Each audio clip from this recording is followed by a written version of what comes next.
Thank you, Larissa. You're Well, welcome. I'm sorry, Larissa, did you say something or? I just said you're welcome. Sorry. I'm being Thank quiet you. now. Okay. Yeah, no problem. Good afternoon, everybody. I'd like to welcome you. This is the Finance Committee meeting workshop. It's May 5th. So I want to welcome you. I'm going to call the meeting to order. Those present for the town council members are the Finance Committee members, Councilor Clutching, Gleistein, and Hayes. We also have a bunch of other town council members that are in attendance, along with Colette and the town manager, Tom Hall. With that, looking for the approval of the minutes for February 26th. So moved. Mr. Chair, Yes. point of order, could we remind people who might be watching on YouTube that they can email in comments and questions? I mean, they can also be on Zoom, maybe no one is, but they can be elevated to speak on Zoom. But Larissa, you're monitoring the email, is that right? I believe that any questions that come in during meetings, they show in my inbox. So that's towncouncil@scarboroughmaine.org. Yes. Just to be clear, that's the only address that we can see. So if they're sent directly to counselors, we're not aware of that. Okay, yep, so it should go to the whole group. Okay, all right. Thank you. Sorry about that. No, thank you. I should have done that housekeeping item. I apologize. Great catch. Thank you. Yeah, well, before we get to the minutes, the other thing I'd like to say, I said it a little bit at the top, but I don't think some of our visitors from YouTube was on. We are convening this afternoon to really kind of talk about where we're going to arrive tomorrow night at our full council meeting. This is really the Finance Committee coming up with a recommendation on what we think we should do. Although there's a lot of energy and a lot of interest in this, I do believe there's a lot of town council members that are also engaged and on this call and are welcome to participate as we go along and share their thoughts. The intent is to try to build some consensus. It's a challenging time for all of us, so that's sort of the intent. So moving back to item 3, approval of minutes. I think John made a motion to approve. Was there a second? Second? Any comments or discussion? All those in favor, and Colette, do we have to do a roll call? Presumably, technically? Yes. Can you help us with that? Call us out so we can approve the minutes. I think just call each one of us and we'll. Girls? Counselor Gleistein, Yes. Counselor Clucci, Yes. Counselor Hayes. Yes. Okay, so with that, the item 4 was going to be the discussion, but I think before we do that, I've asked Tom to just kind of give us a little bit of an update of sort of where we are right now based on some of the discussions and things that have gone on in the last 2 weeks or so. So Tom, can you just kind of walk us through what adjustments are reflective in the numbers that we're going to be talking about this evening or this afternoon, and we'll continue the conversation from there. Sure, I'll give some, I guess, brief introduction. I'm pleased to go deeper if that helps. You may recall back on April 8th, the superintendent and myself presented a budget, kind of I'll call it an informal way. So we presented a budget, no action was taken that evening. In the ensuing weeks, both he and I went to work with our staffs and came up with some additional modifications, reductions, if you will, to the budget. And we're in a position to present those to a joint finance meeting that was held last week on the 29th of April. The product of that effort, on the town side, we came forward with a total net reduction of $765,000. And on the school side, there's been a slight difference, but essentially there was they put forward 4 different tiers of reductions. Each had varying levels of reductions, but also different impacts as well. And the lowest of those tiers was tier 4. And I believe that produced a savings to their budget of $2,052,206. I flagged that just to point out, at the time I had advised the attendees that the product of that effort brought the expected tax rate to 1.5%.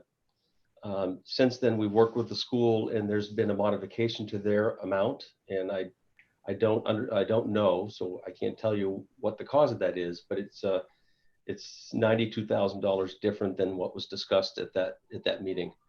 And so the materials I prepared for you this evening would include a budget amendment that would capture those savings that were discussed last week.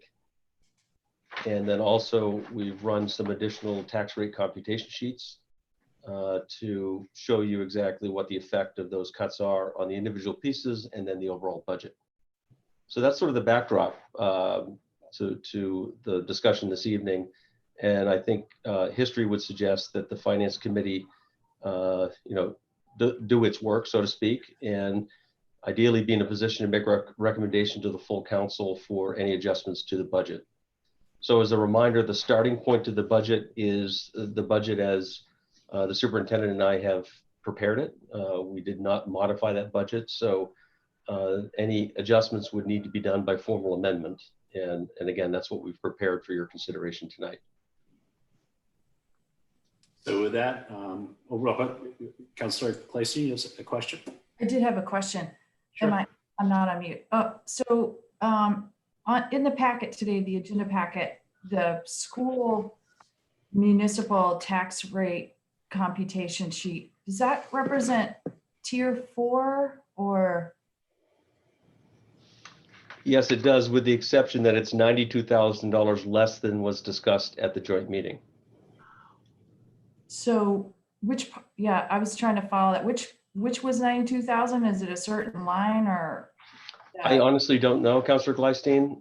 This came to us late in the day. I know Ruth Porter was working closely with Kate kind of late in the afternoon, early evening on Friday. And frankly, I didn't have time to follow up. So I don't know what the cause of that is. Is in this, reflected in this. I don't care where it came from. It's reflected. I got you. I thought we needed to take 92 out again. Okay, I got you. Okay. Yeah, and the best way to verify that, if you look at the total tax rate computation sheet and you look at the bottom, it's showing an expected tax rate increase of 1.63 at the mid-range. And it's that $92,000 that makes the difference between that and the 1.5 I predicted or I advised last week. Okay, yeah, I just didn't know it was already reflected. Okay, thanks. Yep. And just one more quick question. You said the total savings were $765K. And we're projecting right now the use of the fund balance at about $730K. Is there a difference there, or did I just not hear that right? Or no, the 765 is a net number. You may recall I came forward with savings of just over $1 million, but we also adjusted. I recommended we adjust revenue sharing down by $300,000. So the net change to the municipal budget is that 765. oh, in that budget. Okay, yeah. Yep. Okay, so and maybe okay, I got it. All right, so I think there's some questions coming up, so I'm going to leave it at that. Thank you. Okay. And I think a moment, some additional backdrop too. I think, been just sort of doing these budgets for 6 years. I think it is important to kind of note this is the first time in my memory that before the first read, we're even down at this type of number. A lot of the heavy lifting has been done by both teams. In the past, when we get to the night of the first read, some of the numbers have been closer to double digits than not. So a lot of good work has gone into where we are, and the process will continue from here. So I think in front of us as a finance committee would be, I think there's a couple different discussion points. One is, as Tom has suggested, what he has prepared is a thought that tomorrow night at first read, we adjust the number from the original presentation, which was what, 5.9% or so, Tom? Or 5.8, but yes, close to it. 5.8 adjusted down to the 1.6.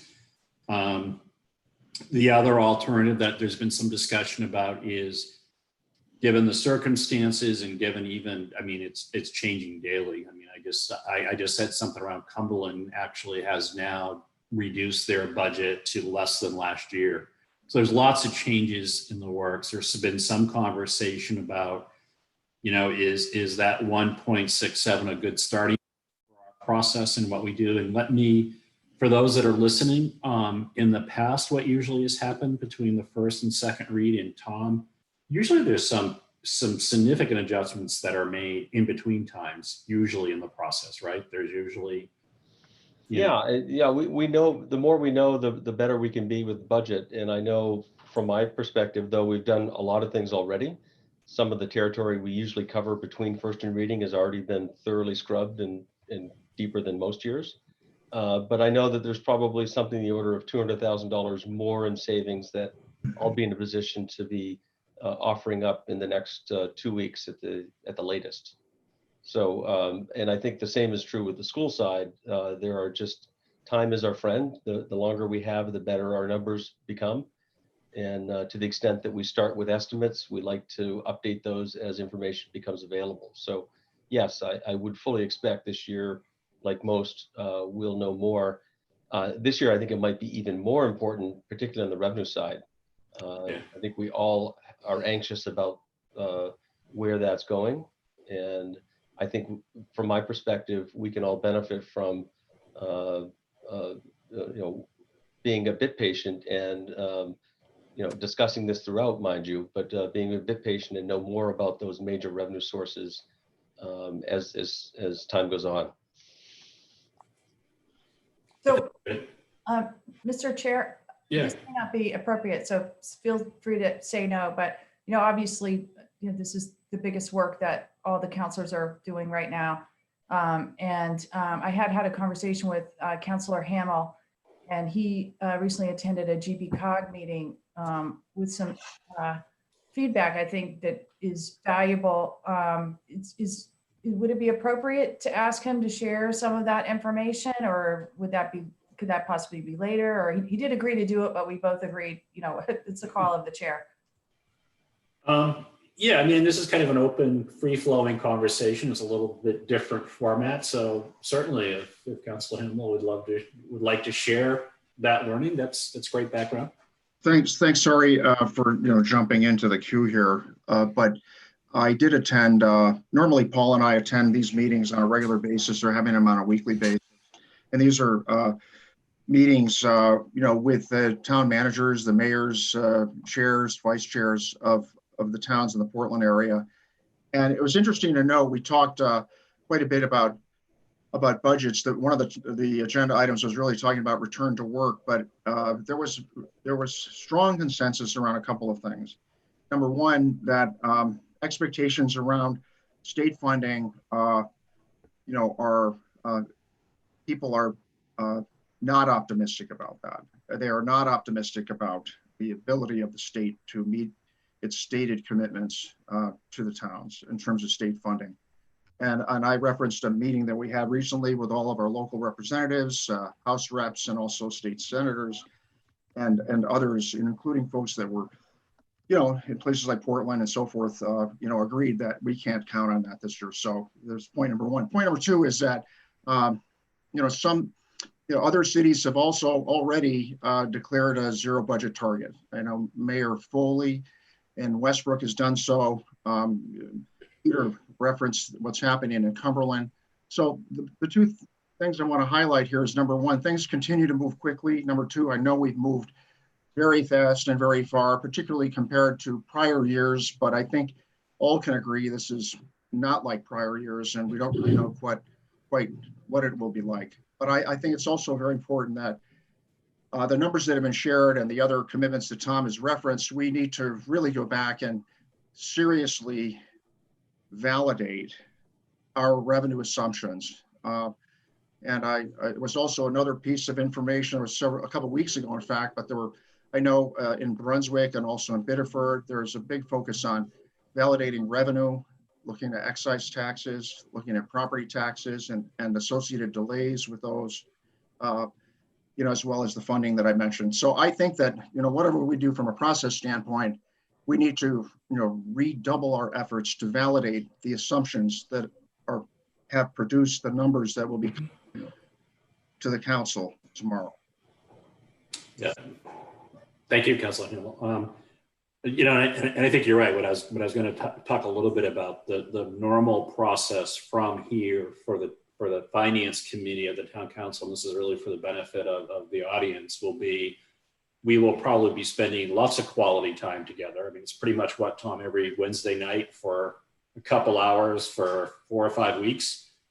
And during that time, we will go through line by line, those items that we think are important to look at. And I know Betsy has shared some of those departments and budgets we want to look at. Certainly what we think would be really important to be kind of top of the list would be the revenue question.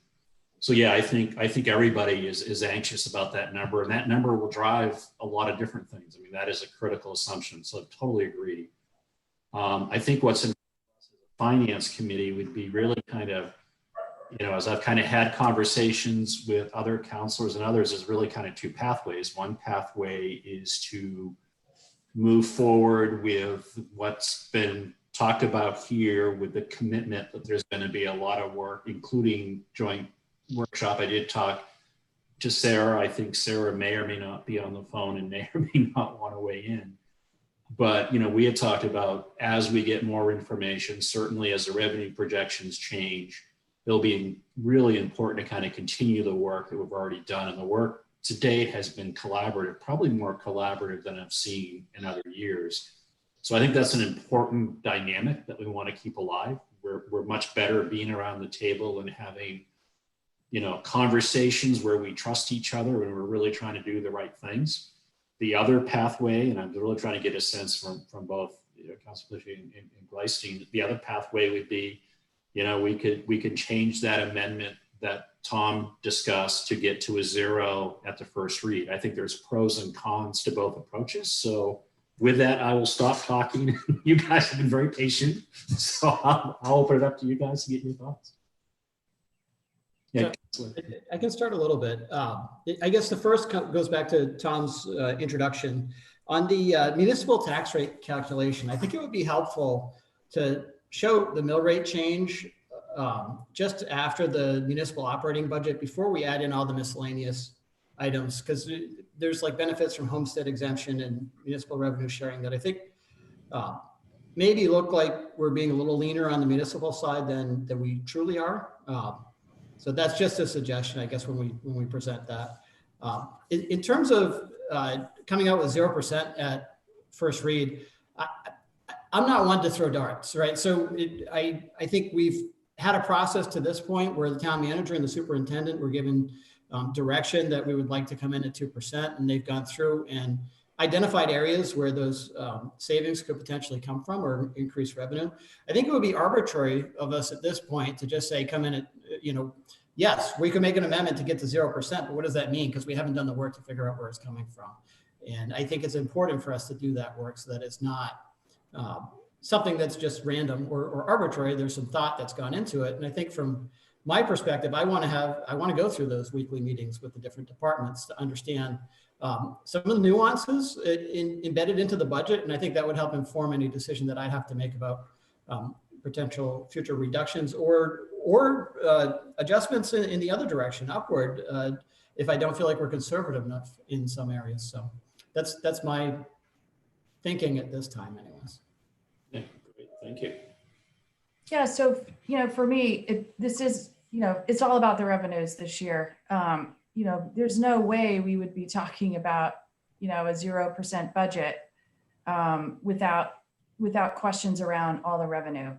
I developed and shared out a mill rate tax calculator spreadsheet where you can put in some assumptions that if, say this category doesn't come through in 5%, or if we want to increase the overlay by $10,000 or 10% or by $20,000.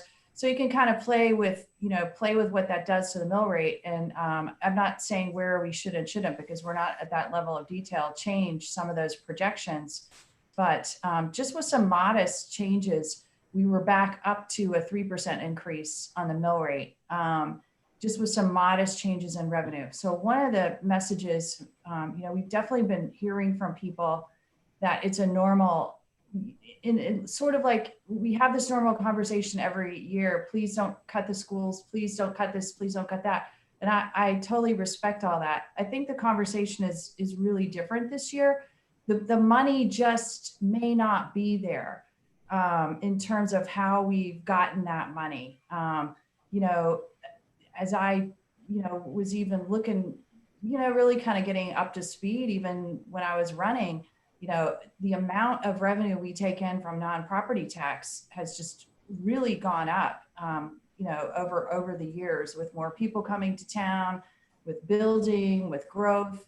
And I don't think that people fully realize to the extent that we've been funding the mill rate at 3%. Based on a lot of that revenue. So to me, it's all about, I think, looking around at the other towns who are saying this revenue is not going to come in. What does that mean? Because I hear what you're saying, John, about like not throwing darts, and I totally agree with you. But the base assumption, has changed because the revenue picture is shrinking. Unfortunately, I think with every day that we stay locked down. And so, I'm not saying I have the answers of how we get there from here, but, in the back of my mind, I run to details, so, what happens now that there probably won't be summer rec? How do we, I know that rec pays for itself a lot, but it's not a 1-for-1. Some programs make money, some programs don't make as much money. So I think there's so much detail on that revenue side. And I think, definitely once we kind of put a marker down on that revenue side and see what the implications of that are, then we have to go back to the expense side and start getting that down. So I feel like even a 0% is probably not a 0% tax increase, even if we were to say that right now, because of the revenue concerns and the revenue issues. So, that's where I'm at. I am not for cutting. I did not run to cut. This is nothing that anybody is asking for. And I think even if we start at 0, if we were, it would be a miracle in Scarborough. Maybe we could go up, at second reading. But I think realistically, we've got to start at 0, really look at the revenue and see what that does. So trying to trace that through to the budget order, Councilor Gladstein, where would you recommend that we adjust those revenue numbers to get to a 0%? Well, so no, I'm talking about for tomorrow, to set the marker at 0%. And then we have to do the hard work of adjusting the revenue, and we probably won't be at 0%.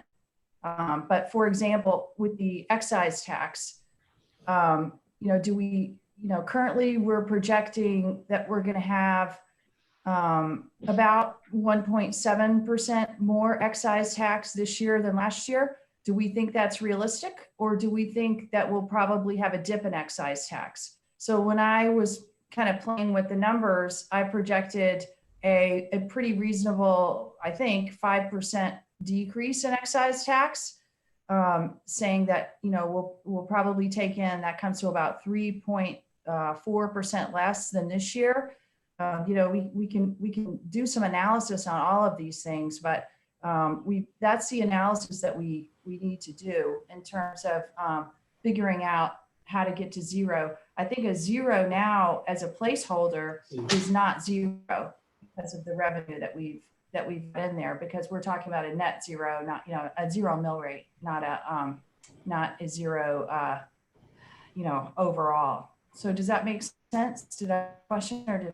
So I guess the way I'm looking at it is, so we might change our guidance, right? Right now our guidance is 2%, and we may change our opinion as time goes on. But right now we have specific details from the school and the town to amend the actual budget order that is included in the agenda to get to a budget that gets us to it, that in theory would be a 2% increase, right?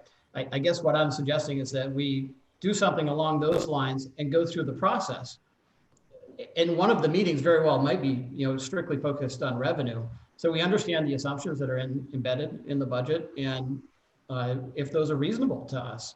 And then that might generate additional changes, and there might be other things going in the other direction as we move through the process. But I guess where I'm not comfortable is just saying, your revenue is 5% too high without understanding some of the details associated with the revenue. And Oh, I think, absolutely. I'm not comfortable at that point either. But what I am comfortable saying is if we start at 2 and then we adjust the revenue, we're going to be at 3 or 4. If we start at 0 and we adjust the revenue, then we're going to be at 1 or 2. So I'm not comfortable saying that 2% is not 2%. This is an unusual year where we're going to have to adjust the revenue. So that's what I'm saying. That my concern is starting at 2 is a tough place to start once we adjust the revenue. yeah, and with Councilor Katarina, I know you've patiently waited to get a word in edgewise. Larissa, I don't know if you can go. I think you're live, Jean Marie, if you want to. Yeah, okay. Yeah, I couldn't disagree more. I would not recommend going to starting at 0%, because when you start at 0, it's very hard to add back, and you set up false expectations potentially politically for folks. I know Councilor Hamel and I chatted today. I don't mind seeing what some scenarios at a 0% might look like, but I certainly don't want to start the conversation tomorrow with that. I think we start with what the superintendent and manager have come out with, and then we start to have robust discussions. And I would be willing to look at, if it's not a huge issue or time consuming thing for Manager Hall and Superintendent Sandy Prince to come up with what the numbers would look like to get to 0. But to start there, in my opinion, is politically foolhardy. That's my opinion.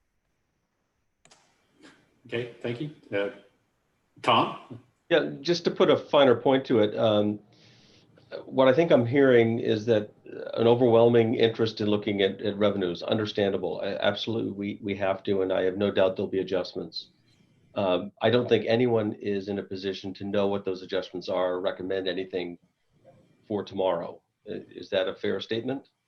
Very fair.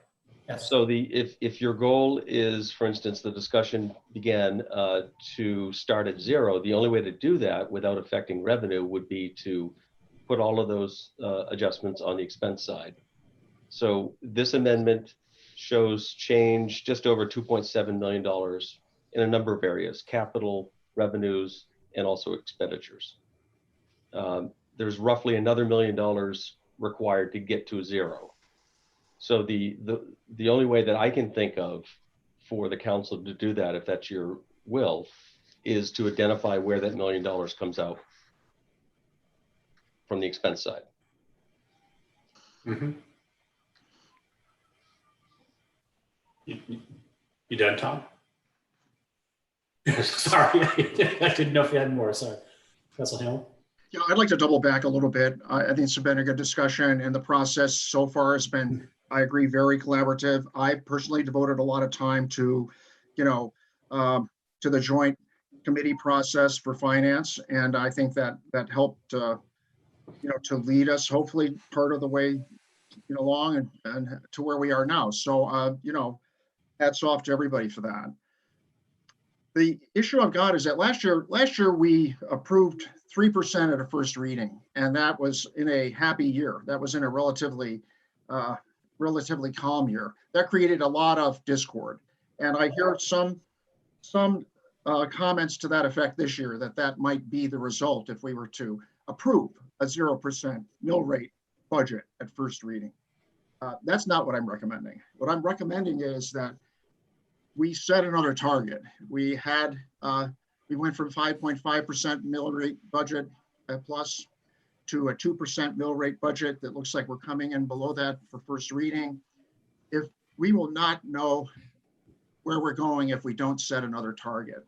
And what I'm saying is that we should set a target or have in our mind, what we're driving toward, and then we adjust up or down from that.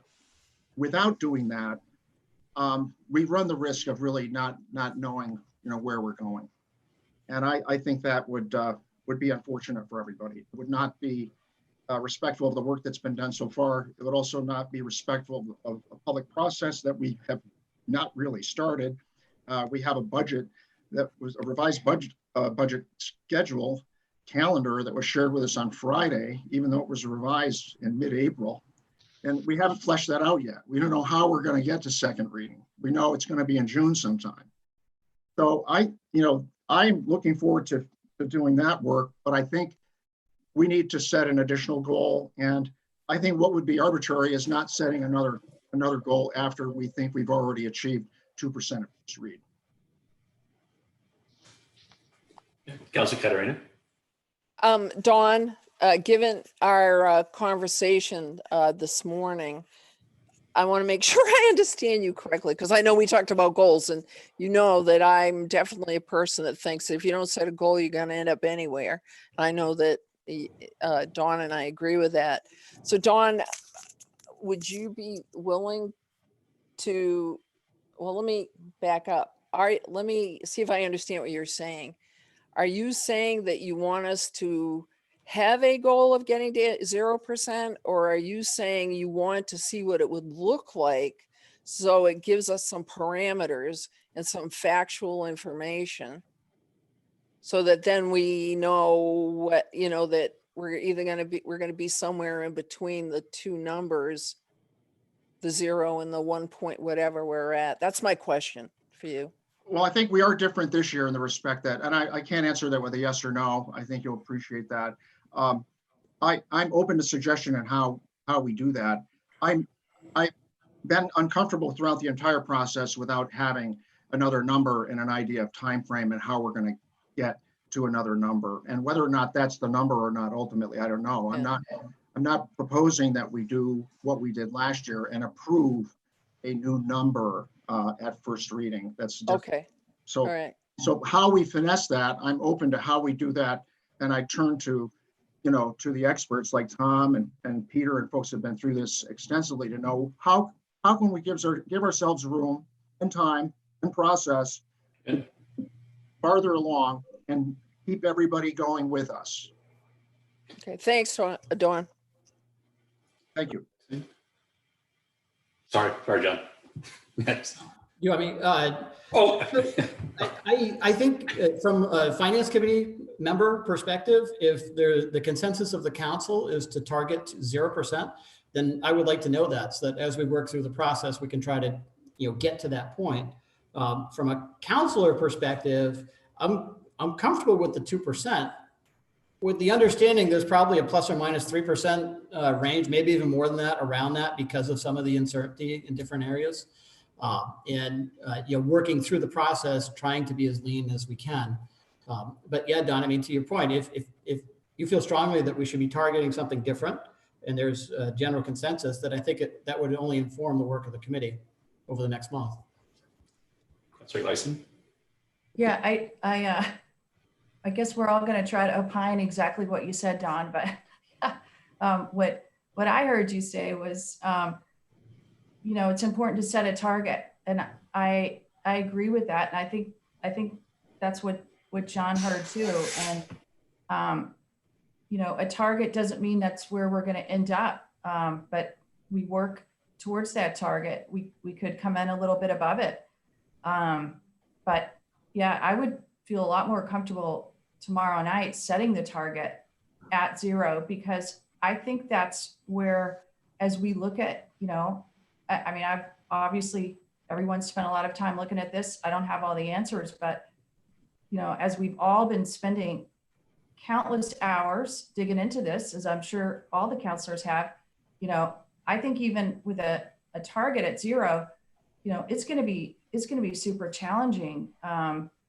And, with that target, I think that that's going to allow us to, you know, see what that looks like and to actually, you know, get people to understand that, you know, we've got real challenges on the revenue side this year.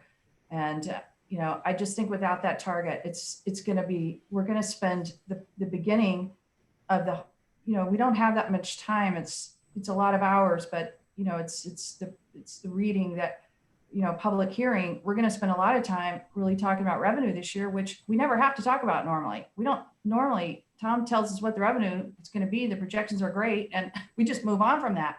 I mean, you know, this is a different kind of scenario this year. So, you know, I think it's probably more transparent and open and honest. If counselors, you know, think we need to end up at a 0%, you know, to start there at first read and then work our way out. And if it just looks, you know, like it's cutting too much, then, you know, we bring that back and say, you know, we're recommending a little bit of an increase over 0.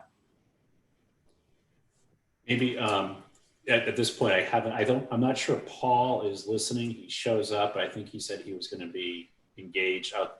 And Ken Johnson, are you on? And would you like to contribute or share your thoughts? Peter, I can add a little bit. I'm going to keep my. Ken can go first. Absolutely. Yeah, sorry. I'm kind of like in my job over here on my right-hand side, but they're taking a break.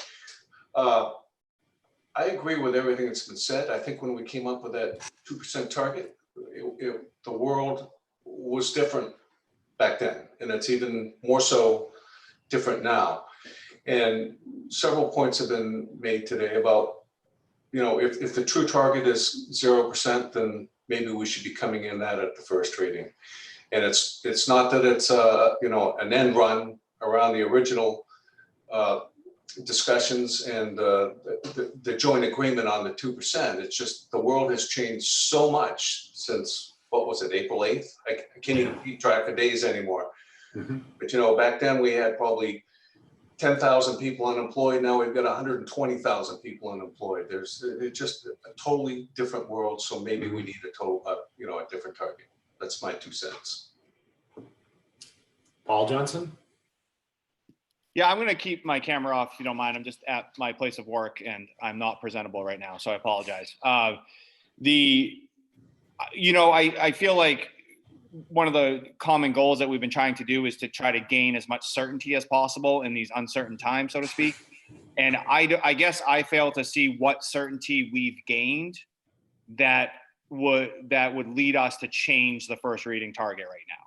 To me, we're just as uncertain as we were 4 weeks ago when we started talking about the 2%. I've seen there's plenty of evidence in the paper as far as, you know, where we are, where the economy may be or may not be. But to Betsy's point about scrutinizing some of the revenue, and to John's point about throwing darts, so to speak, I mean, I agree with Ken in the sense everybody has had very valid points. I don't think moving the goalposts on first reading, it would be the best way to keep the process collaborative. I think we set out a really good process.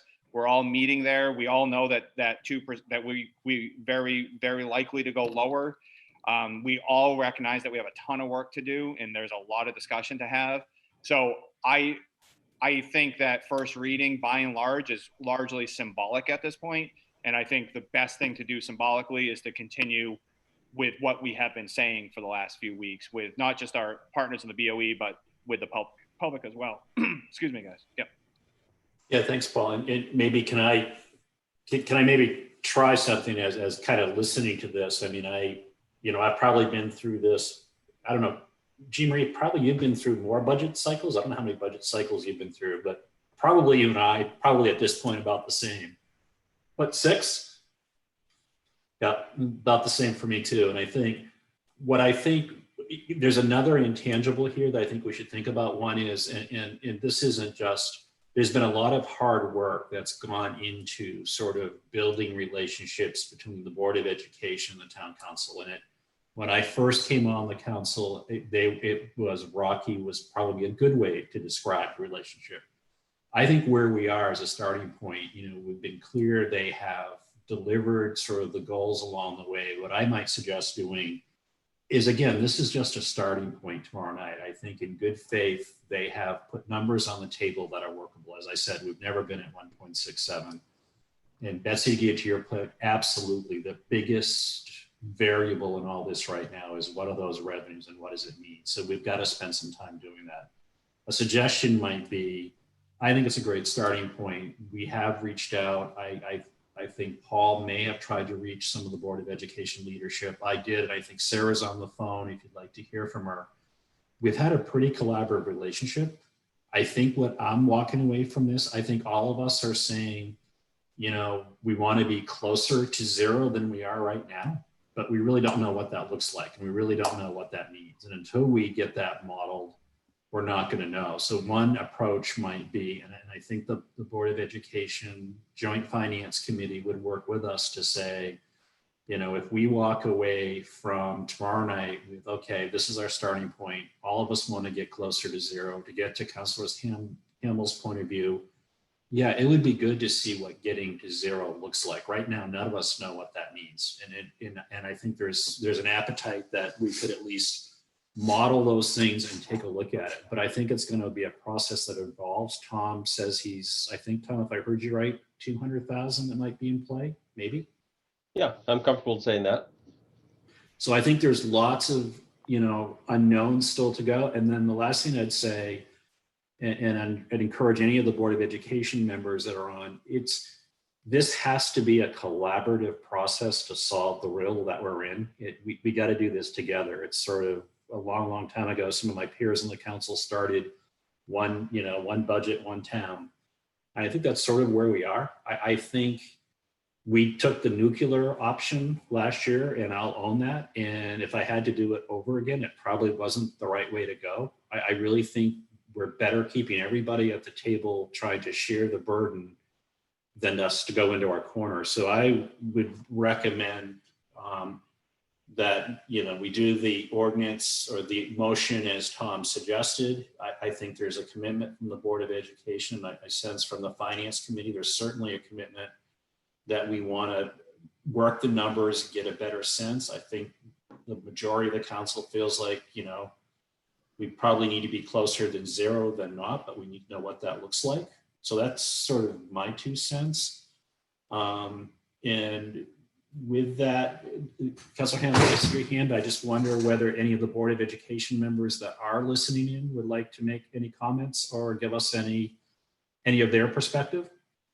And Larissa, I'll look it to you to coordinate that. So none of them have their hands raised. I do have a comment from School Board Member Giftos that she has written in, if you would like me to read it, where I'm not seeing her hand raised to speak for herself on her own. Okay. She writes, I would just like to remind the Finance Committee that we have been diligently working in the spirit of collaboration to meet the Council's directive for first reading. I appreciate Councilor Clucci and Katarina's positions that uphold that agreement. While I recognize the importance of Councilor Gleistein's inquiry related to revenue, I would suggest that work occur after first reading. As frequently stated, first reading is where the real work occurs. If the target tomorrow is zero, the reality is you will have no idea what that means in practice. However, if you continue with the budget as developed, any modifications occurring thereafter will be made understanding the practical impact. And then Select Board Member Layton has her hand raised now. Okay, thank you. So I'm going to allow her to talk. Thank you. You're ready to go, Sarah. Hey, can you guys hear me? Yes. Okay, awesome. Yeah, I really just wanted to make myself available in case anybody had any questions or comments, as Peter said. I would echo a lot of what Peter just said.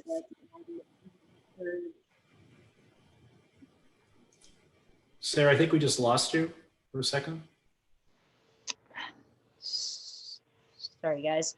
I need to try and figure out how to chime in my phone, because when I do it from my computer, it doesn't work. Why don't you guys carry on, and then I'll figure this out and come back to you. Okay, thank you. If you would like to hear from you, that'd be great. Peter, I had a clarification on this. I think I have a feeling that we're very close on this. I'd like to clarify. I did not recommend that we approve a 2% a 2% budget a 0% budget at first read. What I suggest we would do would be to accept and confirm the 1 point whatever budget it is as, having achieved the 2% goal, and set for a second read target 0% mill rate. That way we lock in what we've done so far. Hopefully we keep everybody going. Hopefully folks will trust in the process and the work that we will do to not only verify what we've done up until the first reading and to give everybody comfort for that, but also to set a plan and to diligently follow that. And we come in where we come in around a 0% target. Going forward without trying to set a new number or using the old 2%, I don't think is really gonna do much. And along the way, I've had the distinct impression that in the end, it ends in our lap as a town council. So part of our job is to be probably more cautious and more conservative in setting budgets, and maybe more aggressive as it relates to taking measures that may actually help us on some of these issues that we see that are mainly economic conditions that are continuing to deteriorate. Mr. Gleason, yeah. Right. Yeah. So that was very well said. Yeah. I certainly accept the work that's been done, and it's hard for me to understand, how we get to a target if a majority of counselors feel the target is 0. When does that get stated, and how do we get to that? So I like Counselor Hamill's idea about a second read target being discussed tomorrow night in terms of where counselors are on that. I kind of think that's what Counselor Clucci was saying as well. So, I mean, I think that solution is pretty elegant.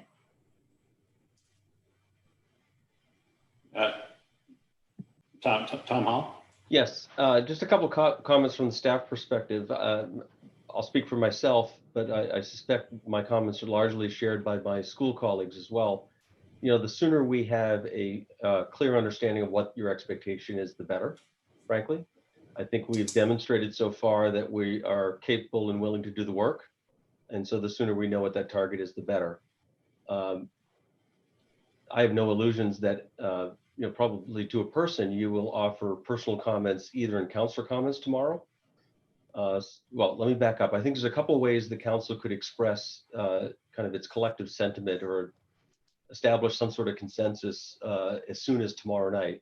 Either it can happen as part of the discussion of the budget motion, and that might be the appropriate time because all of these issues will be kind of right front and center. It's a bit unconventional, but I can work with Paul. The council could, through that discussion process, form some sort of consensus as a group. Short of that, you could certainly offer your personal opinions during councilor comments. And I think everyone would be foolish not to hear closely what councilors are saying individually and understand where the consensus lies.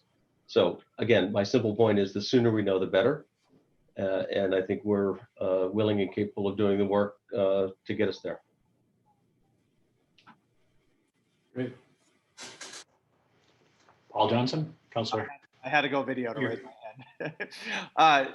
So just to add to Don and Betsy and Tom's comments, I do believe we are shooting to have some sort of budget workshop following our first reading. So we've had workshops where we set goals before. There's nothing stopping us from having a budget workshop the very next week where we discuss a revised goal.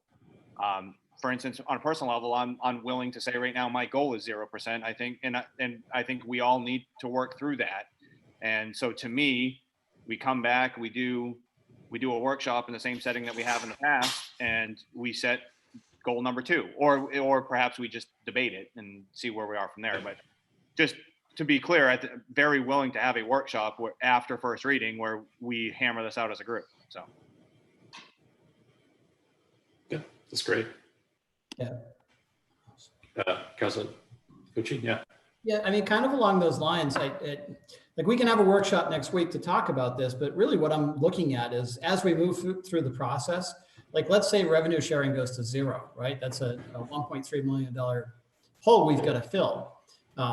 That's going to make achieving 0% harder than if, let's say, we find out revenue sharing is going to 1.6 or staying the same. So it's hard for me to pick a target right now. This is just my perspective. It kind of depends which pieces, how they shake out. It may be that 3% is acceptable, given that we lost, maybe school funding or revenue sharing or excise tax. It kind of depends how those things look like they're going to play out in terms of where I'd be comfortable with the target. Anybody else with Councilor Clayton yet? Yeah, my concern, I think the workshop is a great idea to start talking through, some issues, but my concern with, so I guess I would want to know specifically what people want to know before they're going to decide where they're at on the budget number. What kind of information are they looking for? And I think that, Tom said it very well, the sooner the better. So, would it be at that workshop, people would want to see what 0% would look like, and we would have a finance committee meeting prior to that to try to put some targets around the revenue so that we can actually see what 0% looks like based on, some maybe modified revenue targets. I guess I'm wondering what people think and when they think they're going to learn it over the 3 weeks. It feels like, just to me, that we're not giving staff, a ton of direction here. And, a week is a week. So if we could have this discussion in one of the 2 ways that Tom suggested tomorrow night, I think that would be helpful if there's, 3 or even 4 counselors that are interested in at least, and I think even Jean Marie said she's also interested in seeing 0. So I think we got to have some concrete steps here. This is a really different year. We got a lot to do. We have a short time to do it because we've decided to start the clock, and instead of kind of doing some work up front and then starting the clock. But that's kind of the way we work. So it is what it is. And I really think that, we if that's something the majority of the council wants to see, I think we should do it sooner rather than later. And finance committee should dive in and kind of talk with Tom about revenues and kind of have, get some more guidance and clarity around the revenues, and then bring to that workshop, what does 0% look like? To set a target another week out, I think is problematic. Councilor Caterina? Yeah, I've always seen budgets as a moral document, if you want to put it that way. We're outlining for the taxpayers who entrust us with their money as to how we're going to invest their money for their good. And the reason I don't want to jump right to 0% without knowing what that means is how much damage are we doing? And I've said that since day one. I want us to do no harm, if at all possible, the least amount of harm for sure.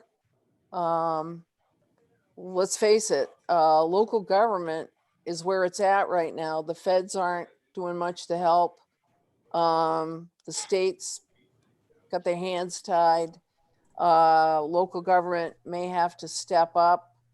So we have to look, and I think we've done a really good job so far of making some decisions and choices that are balancing that. And the number one thing that I think we've done is this work share furlough. To be honest with you, I thought that was brilliant. That's my opinion.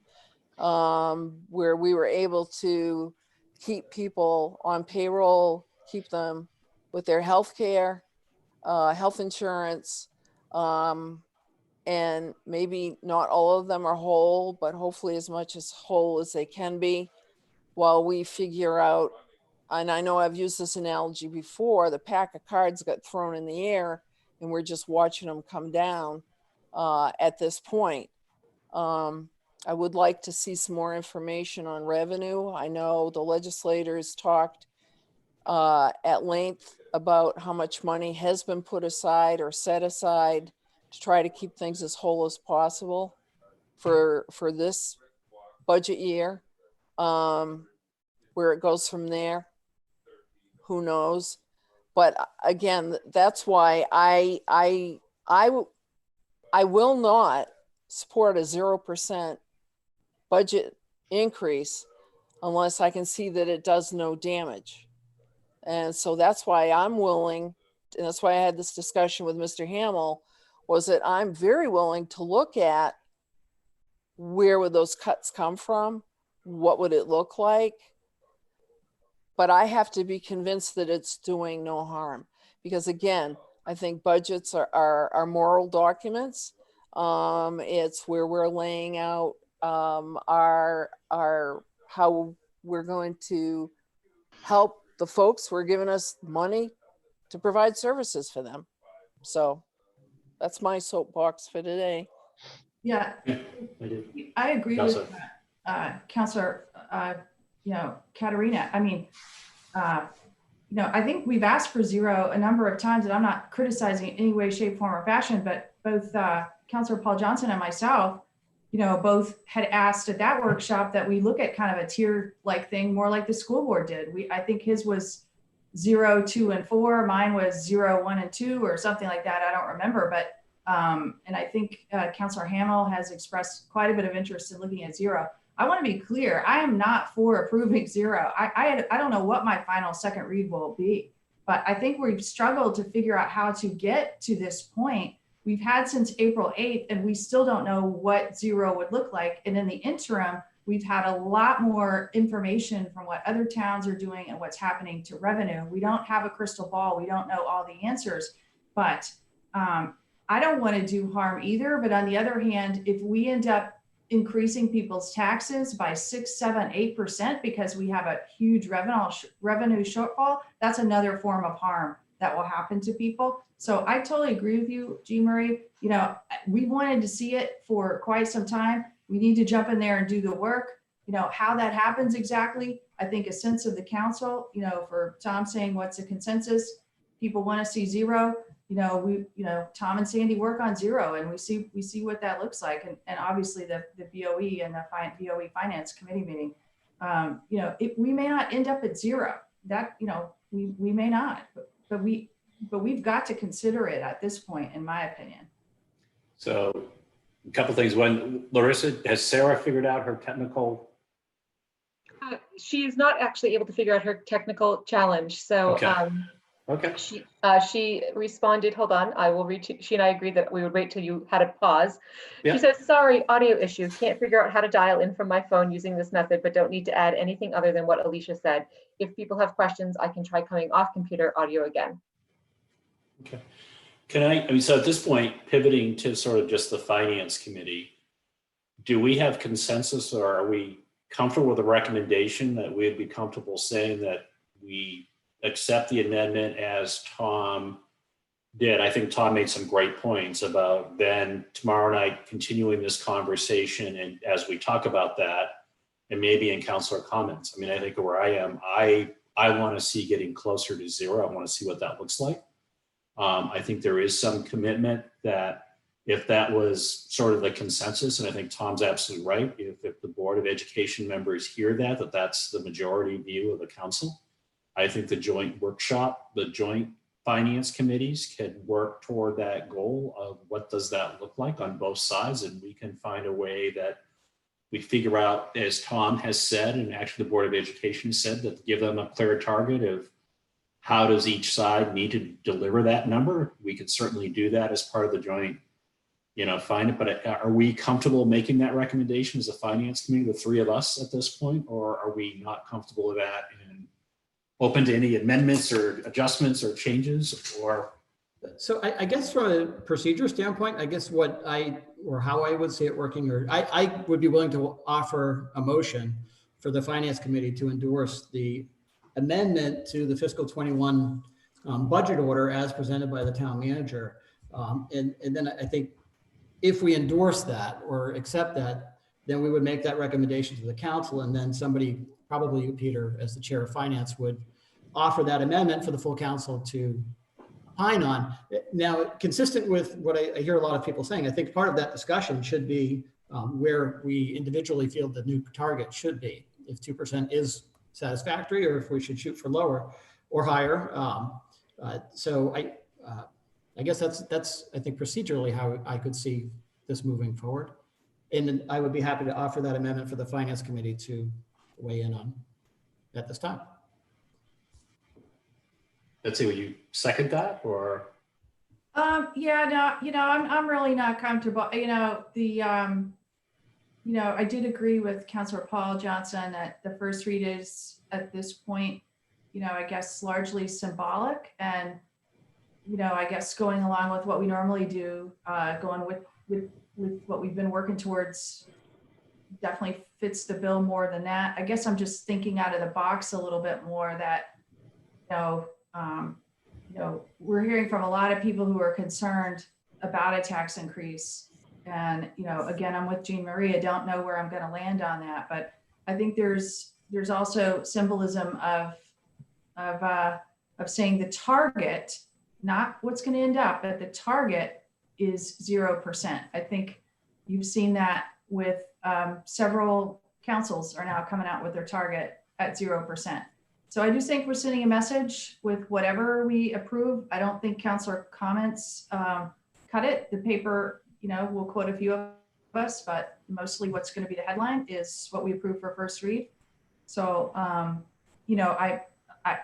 very happy to be a participant in the process. I have certain big concerns about extra meetings, extra weeks. We're talking 4 weeks till public hearing. We're talking another joint finance committee. We're talking about a workshop that we would all need to get together. Staff is reduced staff. I think they need every single minute of the time, to do this work. So yeah, I guess I just feel like, if we were having this conversation 4 weeks ago, or we weren't starting the clock tomorrow night, I would be exactly where you guys are. But with the charter defined 60-day clock, I'm very concerned about how we get there unless we're very clear tomorrow night. So that's where I'm at. So technically, Tom, could I second the motion? Certainly. Yes. Certainly. I'll second. Any further discussion of it? So I guess with that, hearing no discussion, Clay, you want to kind of do a roll call of? Certainly. I'm sorry, can I have Councilor- a repeat of the motion?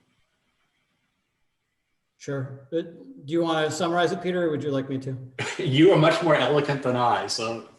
So I move that the Finance Committee endorse the amended budget order for fiscal 21 as presented by the town manager and included in the agenda packet for today's meeting. I think that's it. That's the amendment. And I do encourage Betsy that we try to establish a new target or a consensus for a new target, but procedurally, I don't know how we do that. I don't know that is something that we could add to tomorrow's agenda at this point. At the beginning of the meeting, I think somebody could motion to add that as a topic. So anyway, sorry, I went too far there. No, that was very helpful. So I'm sorry, we said we had no discussion, but I have one more question. So with your amendment, John, or your motion, John, that's tier 4? Whereas amended by the 92. I believe what the town manager included in the revised budget order is tier 4 plus the adjustments that he had made. Okay, thank you. Yeah, but just to be clear, that the tier 4 that was presented, which was 2,052,000, Tom, you reduced that by 92,000, right? Yeah, the number is 1960206 on the school side. That's, yeah, I know this feels weird and it's probably out of, but I've got faith in the process after doing this for many years that I think the most important thing, I think Tom's got a great suggestion and Councilor Clucci, I think if we all articulate where we are, I think I've said I'm closer to 0 than not. I need to see what that looks like. I think there's a majority of counselors at least want to see what that looks like and understand, as Councilor Katarina said, what are the pain points. I think we can get there. I think the joint finance committees, I think I had heard from them earlier with Sarah, that they're willing to model that. They're willing to put down what that looks like. So we get to some of the questions here about what does it look like to get there. And I think the other things will sort itself out. I think we can make a commitment that one of the first meetings that we have as a finance committee is to look at revenues and get comfortable with the revenues as much as we can, because that drives so much. So I'm kind of comfortable with the starting point. And so I guess I'm kind of now, but to make it whatever the word is. So I think we're ready for a vote, Colette. So I don't know. Did you finish seconding, Peter? I did second, yes. Yep. Okay. Counselor Hayes, Yeah, I support it at this point. Counselor Glystein, Yes. Counselor Clucci, Yes. vote passes 3. Thank you. And then the last thing, and I don't know if we're kind of, running late, but did you guys, I know, Betsy, you sent some things to the departments that we want to see or topics we want to discuss. So I think Tom's trying to schedule our meetings around that. I had suggested, certainly revenue should be up on our list as one. It's probably a pretty lengthy conversation. I'd also suggested, clearly we want to talk about school. I don't know when you guys want to sequence the school, probably maybe not first, but mid-cycle. Tom, do you have any suggestions on when we should try to layer the school in?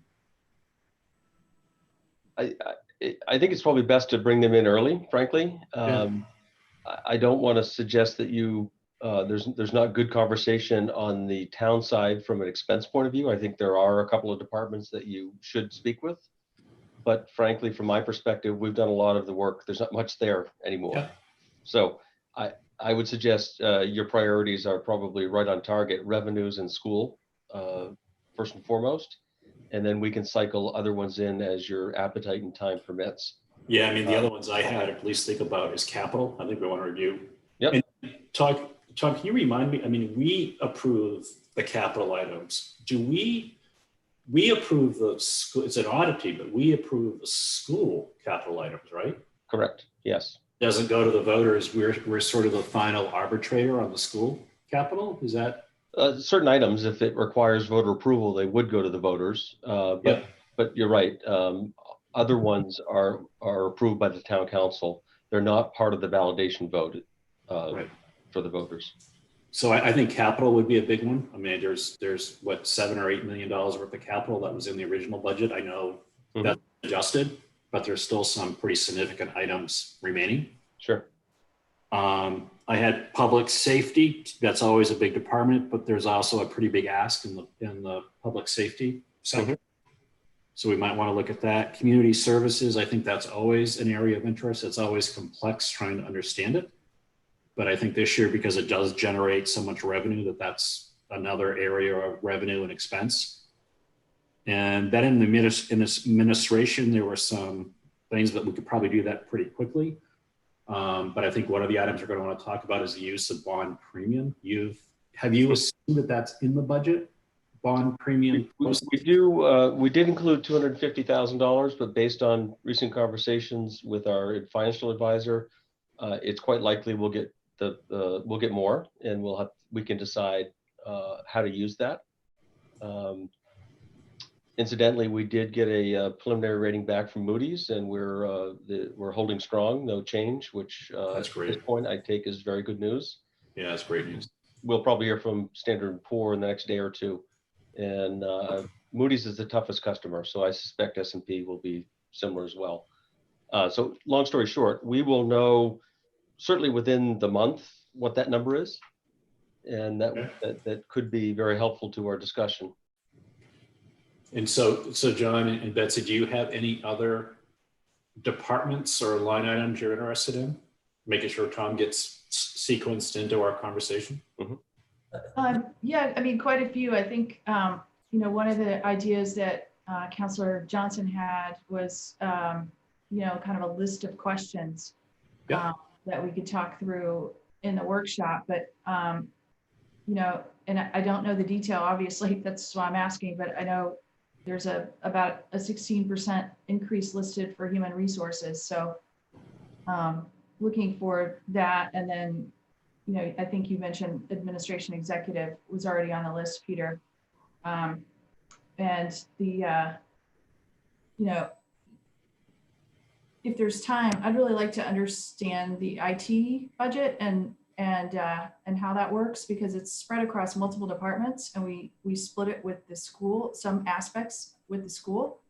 And so, you know, I'd like to see that pulled out to see what we're spending in total with any kind of reimbursements we get around the IT area and SCTV, because it gets spread out. So I'd really like to see the IT budget more. Yeah, I think you hit the major topics, Peter. Definitely school, community services, public safety, and revenue. And that, I mean, that's 4 meetings already, but then maybe an additional one for administration. You know, from my perspective, one thing that I'll be looking for through those meetings is just understanding that our costs and revenue items are aligned with the cost centers that they belong to. I guess that's, and also when we have shared service agreements, either between town and school or between Scarborough and other communities, I'd like to understand the mechanics for how some of those work as well. Yeah, community services is always a very interesting conversation.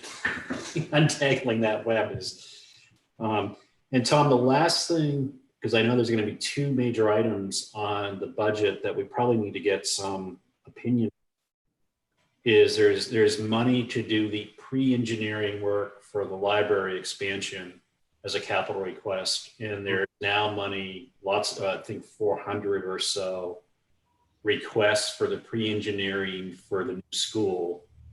But in the budgets, they show up as bonding, but I guess the question becomes, can we actually bond something that isn't actually tied to an approved project, or do they have to be appropriations? I think they're in bonding, but if they have to move over to appropriations, that's gonna be a. Yeah, the IRS has really tightened up their interpretation there. We've kind of heard this coming from bond counsel. And so you're exactly right that I don't, at this point, it does not appear that either one of those is a candidate for bonding. That's like a 500,000 total. Of the library wants 125 and the school wants 400-ish. Yeah, 350 is a number that sticks in my mind, but yeah, that order of magnitude. I know Ruth and I are committed to reaching out with both the library and the school to have this direct conversation so they appreciate kind of the legal mechanics behind it. I see Ruth raising her hand there. Yeah, Ruth, I believe the school's numbers are appropriated now. So I don't think they are necessarily the issue. I think it's just the library. The 2 items in the school were long-range planning, which is 100,000, which I'm showing we're appropriating. And the other one was building envelope maintenance, which was 76,000, which we but they had a big engineering piece in there too. They actually they're trying to hire an architectural engineer for the new school. I think that was 292 or something like that.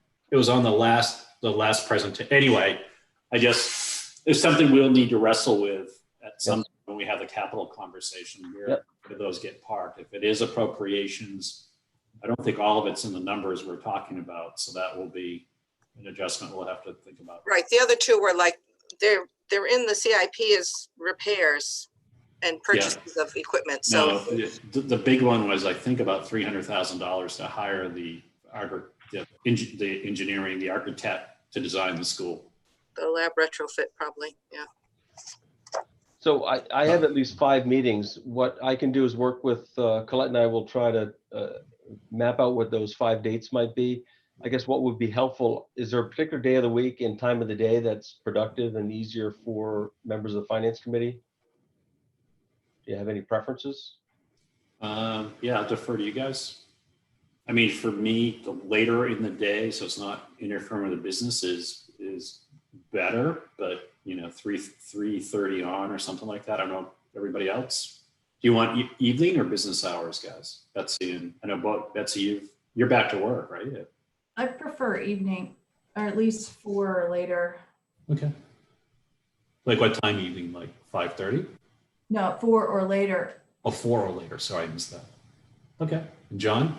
I'm pretty flexible, so 4 o'clock would work just fine for me. Yeah. So Tom, whatever works best for you and your schedules with all the other things that are going on. Yep, we'll put together a schedule and share it with you, Peter, and then we can socialize that quickly. And then start to fill that in with the interested discussion points. Okay. Councilor Gleason? So I had a particular question. I had a lot of I had a lot of like questions, that I'm trying to figure out how to get answered, because like you say, you've done it 6 times. This is my first time. So I know that, I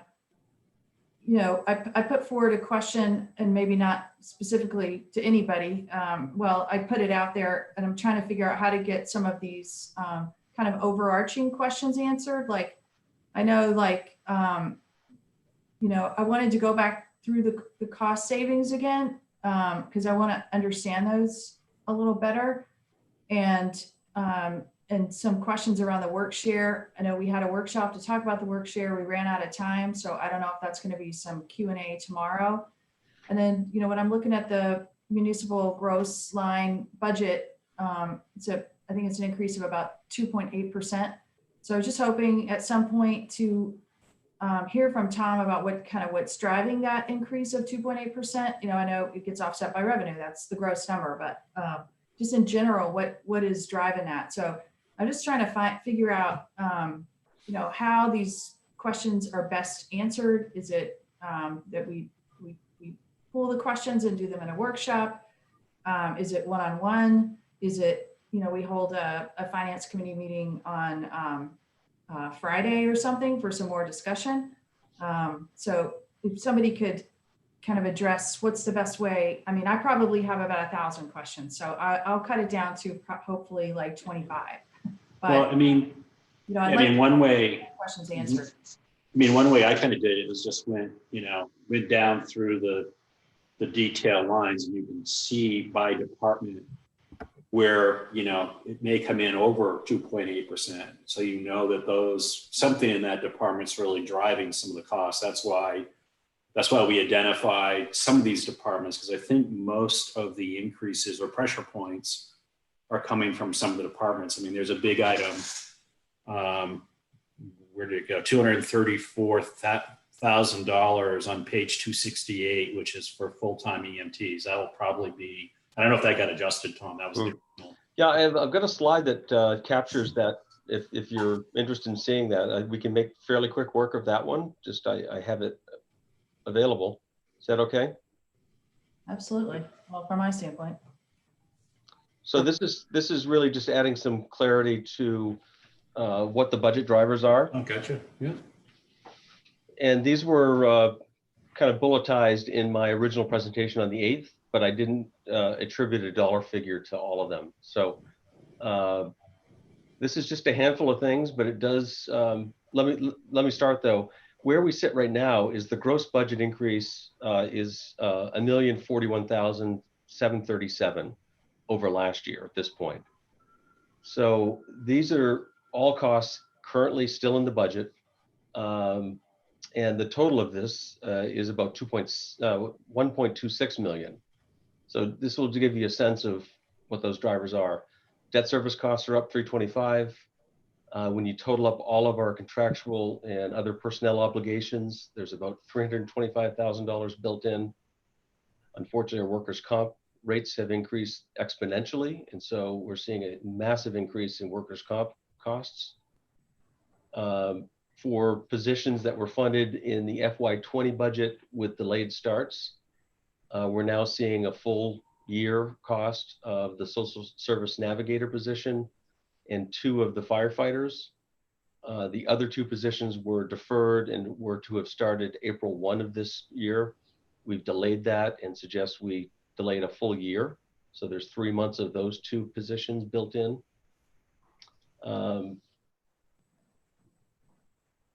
Health insurance, we're at 10% increase still. That's $105,000. And this is a bit of a moving target, but as best as we can estimate, the additional cost for the new public safety building, just comparing operational expense from old building to new building, is about $46,000. So all told, just those 6 items is $1.26 million. Hey, Tom, that's great. I don't know, you're, at least on me, the bottom line is clipping off. I don't Yeah, know, Larissa, can you just scroll it slightly? smaller or, The bottom line is the public safety operational expense of Okay. 46,000. I'll send this slide to you as well. I'm sorry, guys, I can't change what my screen is showing. okay, no Yeah. problem. All right, thank you so much. Tom, with the workers' comp, have we factored in reduced payroll due to the work share program? We have not. That's a good point. That will have some effect. Certainly, that's one month of the year at this point. But any other changes? There's been some other changes that we can be a little more exact about, but that's a fair point. Okay.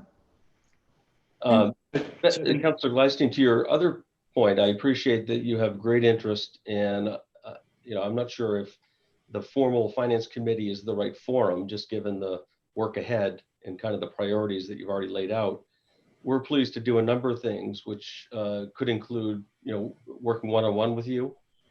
We've also talked about the idea of having maybe a shared Google document where folks could pose questions, staff would prepare answers. It would be a good thing that we'd share publicly. Presumably, if you have questions, the public may have the same questions. So I think there's any number of ways to get the finer detail questions posed and answered, as opposed to taking time out of this forum, which may be better served at a higher purpose, if you will. Okay, great, we'll connect. Okay. So I think with that, does anybody else have anything on our agenda, the last agenda item? We good, everybody? John, Betsy? I'm good. Good. Can I, Peter, Sarah Layton had one last comment Okay. that I told her I would read when it was paused again. Yeah. She says, the only other thing I'll mention is that the Board of Ed does need some directive. So regardless of how the vote goes tomorrow, we just need to know how to proceed. Okay. It's good. It's good to know. Larissa, are there any other, it's public comment time. Is there any other things from any of the audience that's out there? There have been no hands raised, and I have been watching your email account and nothing has come in. Okay. I believe Councilor Hamel has his hand up. Now, I had my hand up at the beginning of the meeting and I don't know how to take it down on the. It's just, yeah, it's symbolic. My hand's up all the time, so. And I kind of assumed that if he wanted to get in, he probably would find a way to get in, knowing Council, that's okay. Looking at the window. So I guess that if anybody doesn't have anything else, is there a motion to adjourn? Motion to adjourn. Second, All right. All in favor? I think Colette, I guess you got to do the roll call again. I do. Counselor Hayes, Yes. Counselor Clucci, Yes. Counselor Gleisteen. yes. Thank you. Thank you, everyone. Thank you. Thanks. Talk to you tomorrow. Yeah, bye.